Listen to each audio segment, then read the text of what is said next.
হে প্রাণী, তুমি সবকিছু বোঝো, তবুও কিছু করতে পারছ না, কারণ বোঝা আর করার মধ্যে বিরাট এক ব্যবধান আছে।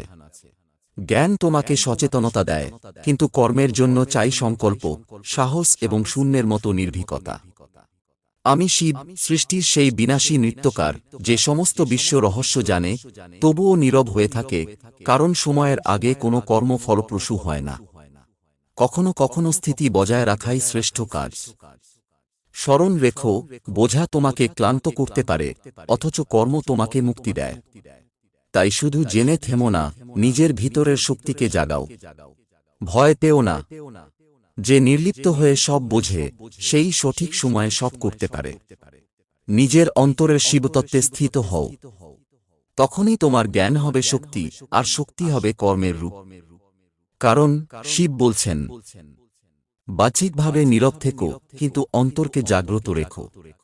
কারণ প্রকৃত শক্তি নিহিত থাকে নীরবতায়। এই নীরবতা, এই বোঝা, একদিন তোমাকে সেই সৃষ্টিশীল কর্মের দিকে নিয়ে যাবে, যা হবে তোমার সত্যিকারের মুক্তির পথ। হে প্রাণী, তুমি বলছ, আমি সবকিছু বুঝি, কিন্তু কিছু করতে পারছি না। জানো কি কেন এমন হয়? কারণ বোঝা, জ্ঞান আর করা, কর্ম এক নয়। বোঝা মানে আলোকিত হওয়া। যখন তুমি সবকিছু বোঝো, তখন তোমার অন্তর আলোরে ভরে ওঠে। তুমি দেখতে পাও জীবনের সত্য, মায়ার জাল, মানুষের আচরণের রহস্য, সময়ের গতি।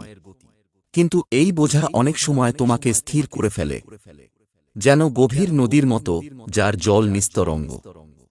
কিন্তু করা মানে ঢেউ তোলা। কর্ম করতে গেলে সেই নদীর মধ্যে ঢেউ তুলতে হয়। সাহস লাগে, ঝুঁকি নিতে হয়। বোঝা তোমাকে স্থিরতা শেখায়, আর কর্ম শেখায় সঞ্চার, সৃষ্টির নৃত্য। মহাদেবও সব জানেন। তিনি সর্বজ্ঞ। তিনি জানেন সৃষ্টি, স্থিতি, বিনাশ, তবুও তিনি চুপ থাকেন। কেন? কারণ শিব জানেন, যা হওয়ার তা ঠিক সময়ে হবে। কর্মেরও একটি ঋতু আছে। অনেক সময় তোমার বোঝা তোমাকে থামিয়ে রাখে, যাতে তুমি ভুল সময়ে ভুল পদক্ষেপ না নাও। তাই মনে করো না যে কিছু করতে না পারা মানেই অক্ষমতা। অনেক সময় এটি হচ্ছে সময় আসার অপেক্ষা। মহাদেব বলেন, শান্তি ধরে রাখো, নিজের মধ্যে স্থিত হও। সময় এলে তোমার জ্ঞানই তোমাকে কর্মের পথে ঠেলে দেবে। তখন তুমি যা করবে, তা হবে সঠিক, সুন্দর ও সফল। আরেকটি বড় কারণ হল ভয়। তুমি হয়তো ভাবছ, যদি ব্যর্থ হই, যদি লোকে হাসে, যদি ক্ষতি হয়।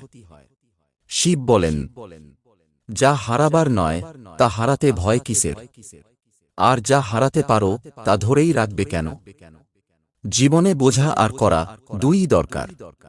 বোঝা তোমাকে সঠিক দিক দেখায়, আর করা তোমাকে সেই পথে নিয়ে যায়। তাই শিব তোমাকে আহ্বান করছেন, শুধু জেনে থেমো না, নিজের অন্তরের শক্তিকে জাগাও।